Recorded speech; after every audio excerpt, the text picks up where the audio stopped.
Hello everyone, welcome to star education YouTube channel. Star education YouTube ચેનલમાં આપ સૌનું ખૂબ સ્વાગત છે. આજનો જે વિડીયો છે એમાં આપણે ચર્ચા કરશું 3જી ડિસેમ્બરના તમામ મહત્વના કરંટ અફેર. સૌથી પહેલાં તો આપણી જે ટેલિગ્રામ ચેનલ છે એને જોઈન કરી લેજો. સ્ટાર એજ્યુકેશનની તમામ ઓફિશિયલ અપડેટ તમને ટેલિગ્રામ ચેનલમાં મળતી રહેશે. માત્ર ટેલિગ્રામમાં જઈ તમારે સર્ચ કરવાનું છે સ્ટાર એજ્યુકેશન, એટલે આ પ્રકારે ટેલિગ્રામ ચેનલ મળી જશે.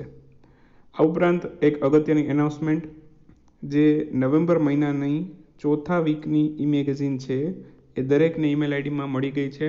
કદાચ કોઈ ટેકનિકલ ઇસ્યુના કારણે કોઈને ના મળી હોય, 99% તો એવું ના જ બને, બધાને મળી જ ગઈ હોય, પણ કદાચ કોઈ ટેકનિકલ ખામીના કારણે કોઈને ના મળી હોય તો આપણો વોટ્સએપ હેલ્પલાઇન નંબર છે 94 27 20 71 62. એમાં તમારે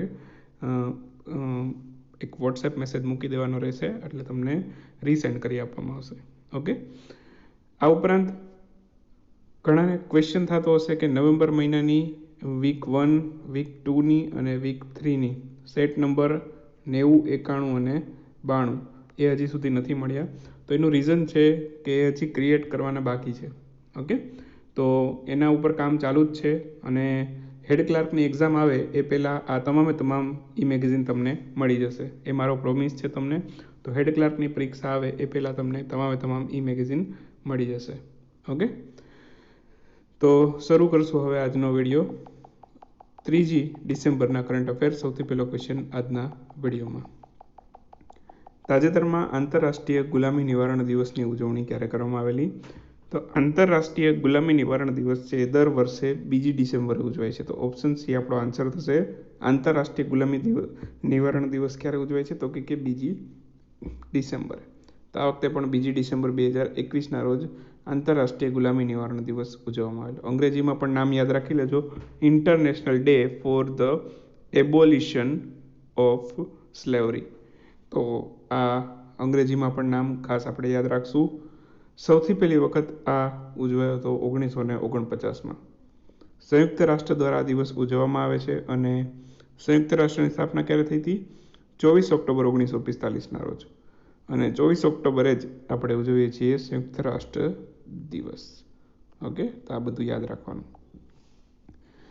એ પછીનો ક્વેશ્ચન છે: હાલમાં જ 37મો રાષ્ટ્રીય પ્રદૂષણ નિયંત્રણ દિવસ, એની ઉજવણી ક્યારે કરવામાં આવી હતી?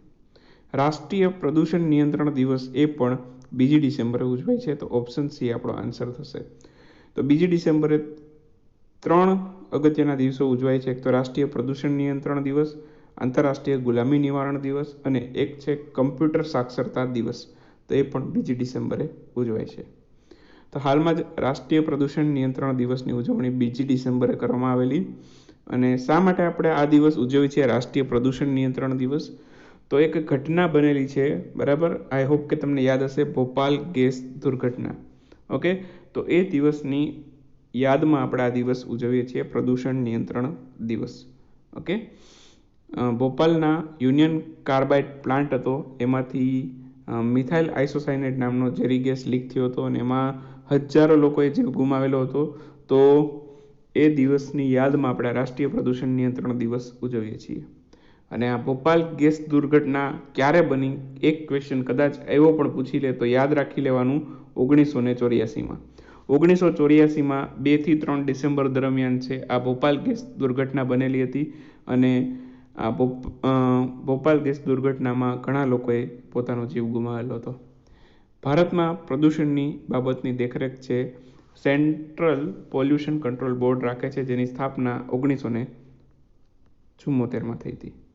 તો આટલા પોઈન્ટ આમાંથી યાદ રાખવાના છે. એક પોઈન્ટ અગત્યના છે પરીક્ષાની દ્રષ્ટિએ. બાકી અગત્યના દિવસો એકવાર રિવાઇઝ કરી લઈએ. ગઈકાલે 3 અગત્યના દિવસો જોયા હતા. એક તો નાગાલેન્ડનો સ્થાપના દિવસ હતો, BSFનો સ્થાપના દિવસ હતો, અને વિશ્વ એઇડ્સ દિવસ હતો, બરાબર. અને નાગાલેન્ડનો કેટલામો સ્થાપના દિવસ હતો? નાગાલેન્ડનો હતો 59મો સ્થાપના દિવસ, બરાબર.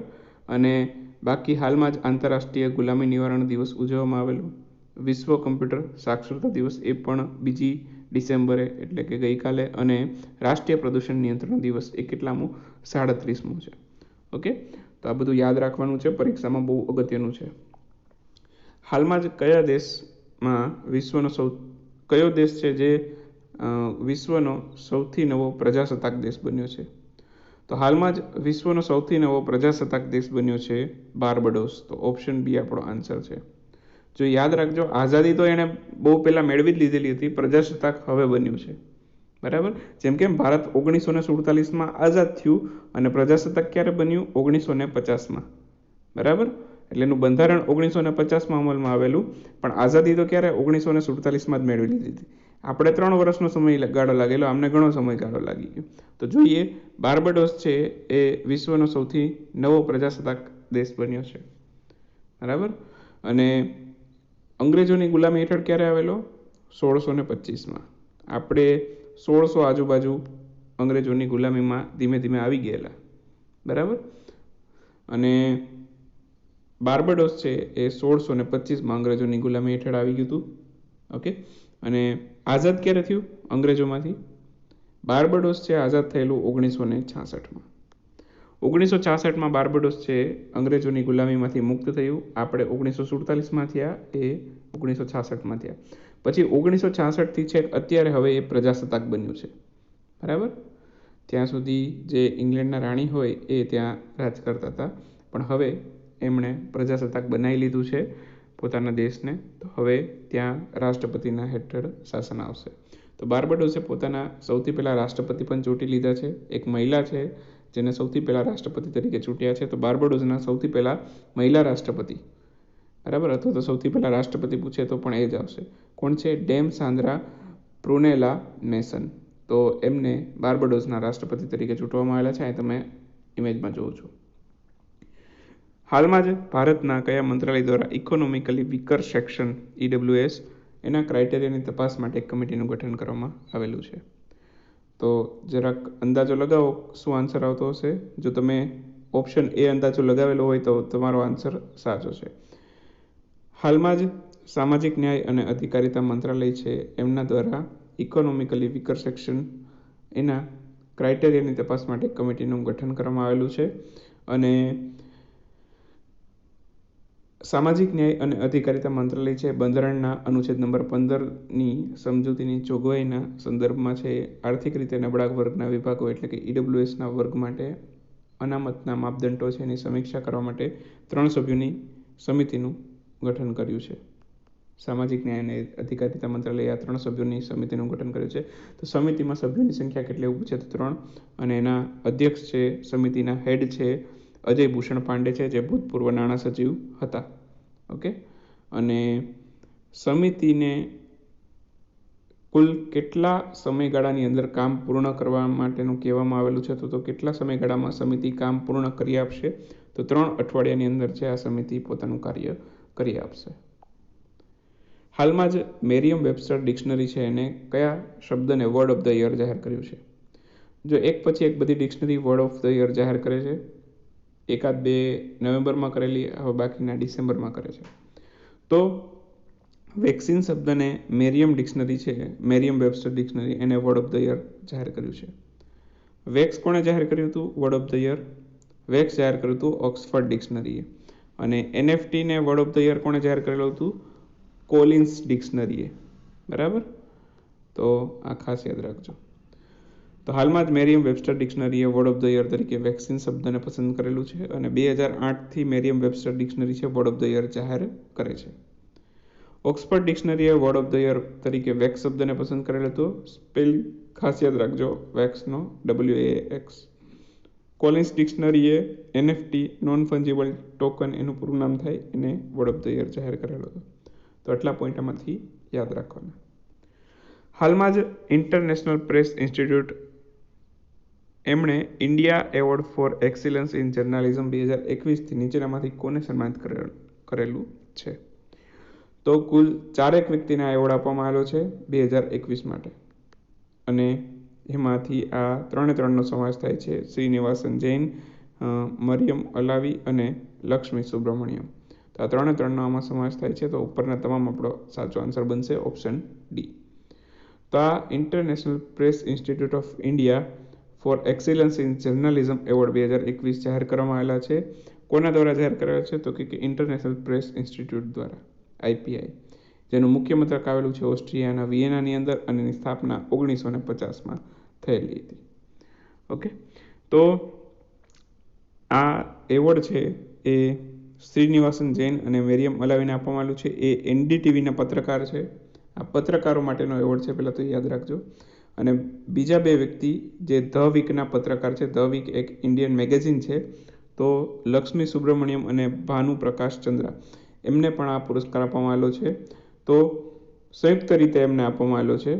અને આ પુરસ્કારના ઇનામ રૂપે 1 લાખ રૂપિયાનો રોકડ પુરસ્કાર, ટ્રોફી અને પ્રશસ્તિ પત્ર આપવામાં આવે છે. એટલે આ જે 2021 માટેનો જે પુરસ્કાર છે સંયુક્ત રીતે 4 લોકોને આપવામાં આવેલો છે. એટલે આ રકમ ચારેયમાં ડિવાઈડ થશે. ચારેયને 1-1 લાખ રૂપિયા અલગથી ના મળે. બરાબર, તો ખાસ એટલું યાદ રાખવાનું. અને બાકી 2020 માટેનો પણ આ પુરસ્કાર જાહેર કરવામાં આવેલો હાલમાં. તો એ આપવામાં આવેલો છે રીતિકા ચોપરાને. ઇન્ડિયન એક્સપ્રેસના પત્રકાર છે, the Indian express. Most of હું ધ હિન્દુમાંથી કાં તો આપણા ન્યૂઝ લેતો હોઉં છું અને કાં તો ઇન્ડિયન એક્સપ્રેસમાંથી. બરાબર, તો રીતિકા ચોપરા છે એ ઇન્ડિયન એક્સપ્રેસના પત્રકાર છે. તો એમને પણ આ પુરસ્કાર મળેલો છે. બરાબર, ચાલો એ પછી ચર્ચા કરશું ક્વિક ન્યૂઝની. ક્વિક ન્યૂઝમાં સૌથી પહેલો ક્વેશ્ચન આજના વિડીયોમાં. હાલમાં રાષ્ટ્રીય કમ્પ્યુટર સાક્ષરતા દિવસની ઉજવણી ક્યારે કરવામાં આવેલી? તો હમણાં જ વાત કરી હતી કે 2 ડિસેમ્બરે ઉજવાય છે રાષ્ટ્રીય કમ્પ્યુટર સાક્ષરતા દિવસ. હાલમાં કયા રાજ્યની સરકારે પર્યટન ક્ષેત્રમાં વિકાસ માટે સ્ટ્રીટ પ્રોજેક્ટની શરૂઆત કરી છે? સ્ટ્રીટ પ્રોજેક્ટની શરૂઆત કરી છે હાલમાં જ કેરળની સરકારે. તો આન્સર આવશે કેરળ. નેશનલ ડિફેન્સ કોલેજના કમાન્ડન્ટ તરીકે હાલમાં કોની નિયુક્તિ કરવામાં આવેલી છે? નેશનલ ડિફેન્સ કોલેજના કમાન્ડન્ટ તરીકે નિયુક્તિ કરવામાં આવી છે લેફ્ટનન્ટ જનરલ મનોજ કુમાર માંગોની. હાલમાં જ બેસ્ટ કોરિયોગ્રાફીનો રાષ્ટ્રીય સ્તરનો પુરસ્કાર મેળવનાર શિવશંકર માસ્ટરનું નિધન થયેલું છે. તે કયા મૂવીમાં નેશનલ એવોર્ડ એમને એનાયત કરવામાં આવેલો છે? તો એમને મગધીરા માટે નેશનલ એવોર્ડ મળેલો છે. તો આન્સર આવશે મગધીરા. હાલમાં Indian young water professional programme એના કેટલામાં સંસ્કરણનું આયોજન 2021ના રોજ લોન્ચ કરવામાં આવેલું? તો India young water professional programme એનું પહેલું સંસ્કરણ હતું આ વર્ષે. તો આન્સર આવશે પહેલું. લિયોનલ મેસીને અત્યાર સુધીમાં કેટલામી વખત છે બાલોન ડી ઓર પુરસ્કારથી સન્માનિત કરવામાં આવેલું છે? ફૂટબોલ ક્ષેત્રનો પુરસ્કાર છે, તો એ ખાસ યાદ રાખશું. ફૂટબોલ માટેનો પુરસ્કાર છે. ઓકે, 7મી વખત અત્યાર સુધી મળેલો છે. અને લિયોનલ મેસી પણ ફૂટબોલના ખેલાડી છે. અને એમને અગાઉ ક્યારે મળેલો? 2009, 10, 11, 12 અને 15માં. બરાબર, એ પણ યાદ રાખશું. હાલમાં જ કોના દ્વારા છે રિસાયકલ પીવીસી પ્લાસ્ટિકમાંથી ભારતનું સૌથી પહેલું ક્રેડિટ કાર્ડ લોન્ચ કરવામાં આવ્યું છે? રિસાયકલ પીવીસી પ્લાસ્ટિકમાંથી ભારતનું સૌથી પહેલું ક્રેડિટ કાર્ડ લોન્ચ કર્યું છે HSBC ઇન્ડિયાએ. તો આન્સર આવશે HSBC ઇન્ડિયા. હાલમાં જ ભારતના કયા આઈઆઈટીએ 25 નવેમ્બર 2021ના રોજ 175 વર્ષ પૂરા કર્યા છે? ભારતનું આઈઆઈટી રૂરકી એમણે 25 નવેમ્બર 2021ના રોજ 175 વર્ષ પૂર્ણ કરી લીધા છે. આઈઆઈટી રૂરકી આન્સર આવશે આઈઆઈટી રૂરકી. હાલમાં જમ્મુ કાશ્મીર ખાતે જેકે જિમ્નાસ્ટિક એકેડમીનું ઉદ્ઘાટન કોના દ્વારા કરવામાં આવેલું? જેકે જિમ્નાસ્ટિક એકેડમીનું ઉદ્ઘાટન કરેલું મનોજ સિન્હા, ત્યાંના લેફ્ટનન્ટ ગવર્નર છે જમ્મુ કાશ્મીરના.